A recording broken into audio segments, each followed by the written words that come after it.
Hey guys, स्वागत है आपका हमारे चैनल उत्तराखंड अचीवर में। आई होप आप सब लोग घर पे होंगे और सही होंगे।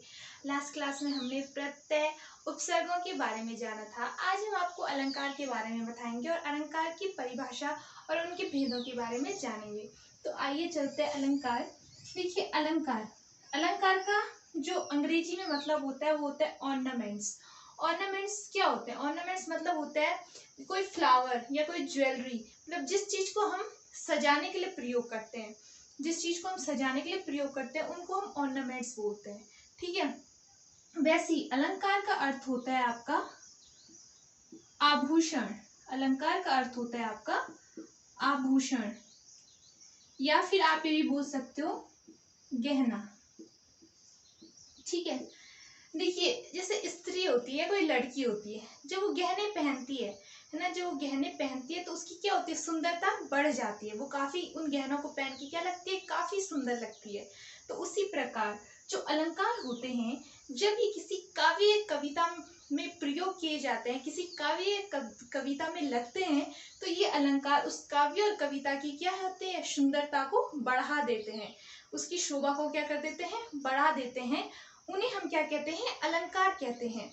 जैसे एक आभूषण एक स्त्री की सुंदरता को बढ़ा देते हैं, उसी प्रकार एक अलंकार एक काव्य और कविता की सुंदरता को बढ़ा देते हैं।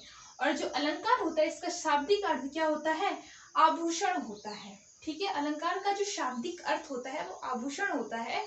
और जो अलंकार की परिभाषा होती है वो होती है कि किसी काव्य या कविता की सौंदर्य या सुंदरता को जो बढ़ा देता है, शोभा उसकी सुंदरता बढ़ा देता है, उसे हम अलंकार कहते हैं। ठीक है। ये तो थी बात आपकी अलंकार की कि हम अलंकार किन्हें कहते हैं। अब हम बात करते हैं अलंकार के भेदों के बारे में। तो देखिए, अलंकार के जो होते हैं आपके तीन भेद होते हैं। पहला होता है आपका शब्द अलंकार। पहला होता है शब्द अलंकार। दूसरा होता है आपका अर्थ अलंकार। तीसरा होता है आपका उभय अलंकार। ठीक है। देखिए, सबसे पहले हम बात करते हैं शब्द अलंकार की। ठीक है। अब आपको देखो, इसको देख के ही पता चल रहा होगा कि यहाँ पे किसकी बात हो रही है, शब्द की बात हो रही है, शब्दों की बात हो रही है।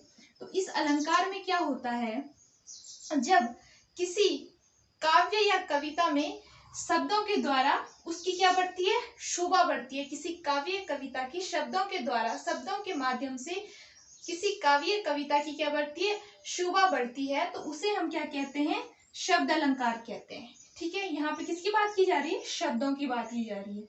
दूसरा जो होता है आपका अर्थ अलंकार। देखिए, इसमें शब्द की बात की जा रही थी और इसमें अर्थ की बात की जा रही है, जहाँ पे क्या हो, अर्थों के माध्यम से किसी काव्य कविता की क्या बढ़े, शोभा बढ़े या सुंदरता बढ़े, उसे हम क्या बोलते हैं, अर्थ अलंकार कहते हैं। ठीक है। अब हम बात करते हैं तीसरे की, उभय अलंकार। उभय का अर्थ होता है आपका दो। ठीक है। उभय का जो अर्थ होता है वो होता है दो। तो इसमें क्या होता है, शब्द के माध्यम से भी और अर्थ के माध्यम से भी, शब्द के माध्यम से भी और अर्थ के माध्यम से भी किसी काव्य कविता की शोभा या सुंदरता जब बढ़ती है, तो उसे हम क्या बोलते हैं, उभय अलंकार कहते हैं। ठीक है। ये तो थी बात आपकी अलंकार की तीन भेदों के बारे में। अब हम बात करेंगे शब्द अलंकार के अंतर्गत क्या क्या आते हैं, इसके कौन कौन से भेद होते हैं। ठीक है। तो चलो चलते हैं शब्द अलंकार। देखिए, शब्द अलंकार, शब्द अलंकार ये होते हैं आपके तीन भेद। इसके पहला होता है आपका अनुप्रास, दूसरा होता है आपका यमक और तीसरा होता है आपका श्लेष। ठीक है। इसके ये तीन भेद होते हैं। पहले हम बात करेंगे अनुप्रास की। अनुप्रास क्या होता है, अनुप्रास जो अलंकार होता है वो होता है कि जैसे किसी वर्ण की आवृत्ति किसी वर्ण व्यंजन की आवृत्ति जब बार बार होती है, एक ही वर्ण की आवृत्ति जब बार बार होती है, उसे हम वहां पे क्या, उस काव्य कविता में क्या लगते हैं, अनुप्रास अलंकार लगता है उस जगह पे। जैसे आप देखना, उदाहरण देखिए मैं आपको समझाऊं। चारु चंद्र की चंचल किरणें, चारु चंद्र की चंचल किरणें खेल रही थी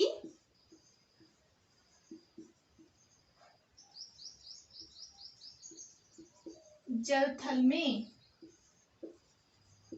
ठीक है, यहाँ पे आपके पास एक वो है, चारु चंद्र की चंचल किरणें खेल रही थी जलथल में। तो देखिए यहाँ पे क्या है, चौ चौ चौ चौ की आवृत्ति क्या हो रही है आपकी, बार बार आ रही है। तो ऐसे काव्यों को हम क्या बोलेंगे, अनुप्रास अलंकार ऐसे काव्यों में आएंगे जहां पर एक ही वर्ण की आवृत्ति क्या हो रही हो, बार बार हो रही हो। व्यंजन व्यंजन व्यंजन वर्ण की आवृत्ति क्या हो रही है, बार बार हो रही है। जैसे दूसरा एग्जाम्पल, उदाहरण देखिए आप, रघुपति राघव, रघुपति राघव राजा राम। ठीक है, रघुपति राघव राजा राम। देखिए र वर्ण की आवृत्ति क्या हो रही है, बार बार हो रही है। तो ऐसी उनमें क्या प्रयोग होगा आपका, ऐसे काव्य या कविताओं के अंदर क्या आएगा आपका, अनुप्रास अलंकार लगता है। ठीक है, ये तो थी बात आपकी अनुप्रास अलंकार की। अब हम बात करते हैं यमक अलंकार की। ठीक है, देखिए यमक अलंकार में क्या होता है आपका, यमक अलंकार में जो आपका शब्द होता है एक से अधिक बार अगर आए, एक से अधिक बार शब्द आता है, परंतु जो उस शब्द की आवृत्ति जब एक से अधिक बार होती है और उसी शब्द का जो अर्थ होता है वो क्या होता है, हर बार क्या होता है, अलग अलग होता है। तो ऐसे काव्य या कविता को हम क्या बोलेंगे, यमक अलंकार कहेंगे। जैसे अगर मैं आपको उदाहरण देके समझाऊं, काली घटा का घमंड घटा। ठीक है, ये इसका क्या एक उदाहरण है। अब देखो घटा ये शब्द है, एक से अधिक बार आया है, इसकी आवृत्ति दो बार हुई है, लेकिन इस घटा का अलग अर्थ है और इस घटा का क्या है, अलग अर्थ है। देखिए जैसे इस घटा का है आपका अर्थ काले रंग को क्या कर रहा है, ये काले रंग को क्या कर रहा है, दर्शा रहा है, काले रंग के बारे में ये बता रहा है। और इस घटा के बारे में, इस घटा का मतलब है कम होना। ठीक है, इस घटा का अर्थ है कम होना। ठीक है, तो दोनों का अर्थ क्या है, अलग अलग है। तो यमक अलंकार वो अलंकार होता है जब क्या हो, एक ही शब्द की आवृत्ति एक या दो से अधिक बार आए, लेकिन दोनों का अर्थ क्या हो, अलग अलग हो। ऐसे काव्य कविता को हम क्या बोलते हैं, यमक अलंकार कहते हैं। ठीक है, ये थी बात आपकी किसकी, यमक अलंकार की। अब हम बात करते हैं श्लेष अलंकार। ठीक है, देखिए श्लेष का जो अर्थ होता है, ये होता है चिपका हुआ।